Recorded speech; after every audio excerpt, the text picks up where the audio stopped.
This is the Olympus Report, demigods, monsters, and gods alike.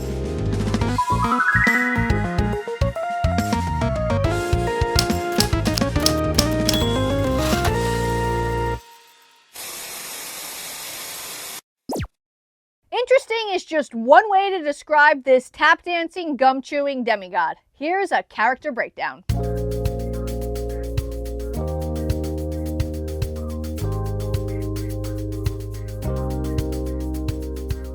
Lavinia Asimov is a Roman demigod, daughter of the goddess Terpsichore and the mortal Sergei.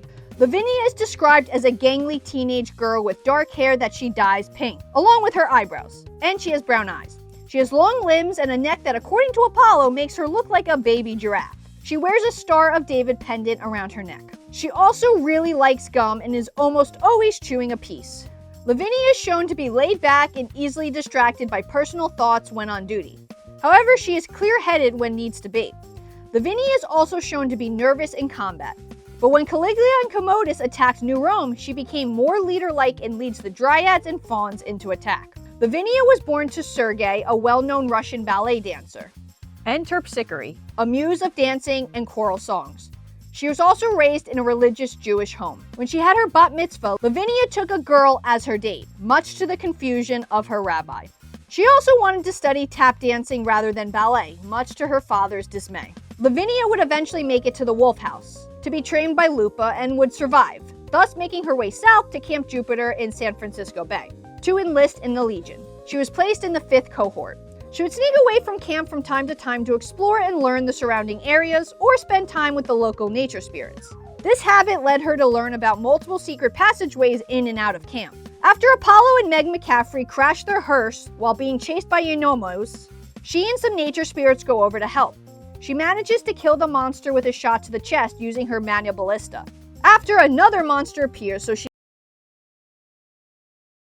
where they meet up with Lavinia's Centurion, Hazel Levesque. After making it to camp, we find out that Lavinia had abandoned her station to sneak out of camp to meet up with a dryad named Poison Oak, but Hazel covers for her. Later on during the Senate meeting, when discussing a quest, Lavinia accidentally volunteers herself as a member when she pops her gum in silence. She, Hazel, Apollo, and Meg sneak into Tarquin's tomb and just barely manage to escape, learning that an undead army is planning to attack Camp Jupiter along with Caligula and Commodus. Afterwards, Lavinia meets with Apollo and tells him she plans to flee before the attack, as she never really liked the Legion anyway. But Lavinia doesn't flee. She rallies the Dryads and nature spirits and attacks Caligula's yachts, effectively destroying them and preventing them from raining Greek fire on Camp Jupiter. Later on, when Hazel is promoted to Praetor, Lavinia is promoted to Centurion of the 5th cohort. Lavinia may not be the strongest demigod, but I wouldn't count her out in a fight. Her abilities include ADHD. Like most demigods, Lavinia is shown to be anxious when sitting still for too long. Marksmanship. Lavinia is able to use her Mana Ballista with accuracy, although she does have some difficulty loading it.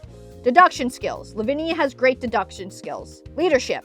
Lavinia is shown to be a capable leader. Superhuman stamina. Like most demigods, Lavinia has a large reserve of stamina. She also has some demigod abilities as well. Dancing skills. Lavinia has an inborn talent for dancing. This makes her quick and agile in battle. But to make up for her lack of power, Lavinia has quite the weapon.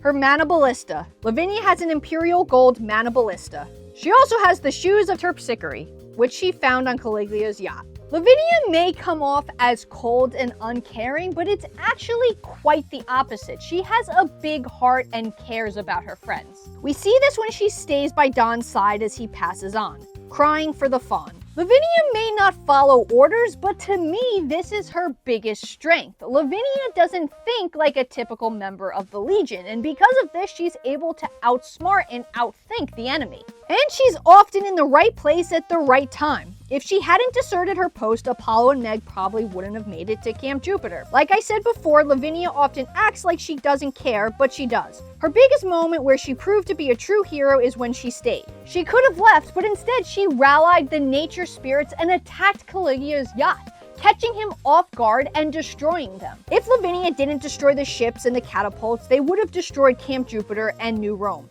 and the death toll would have been in the thousands. Sometimes the best leaders don't necessarily want to lead, and that's what makes Lavinia such a great one. I really think this is an interesting character, and I hope we can see more of her in the future. What are your thoughts on the character of Lavinia? Let me know down in the comments below. But until next time, I'm signing off. And as always, stay safe.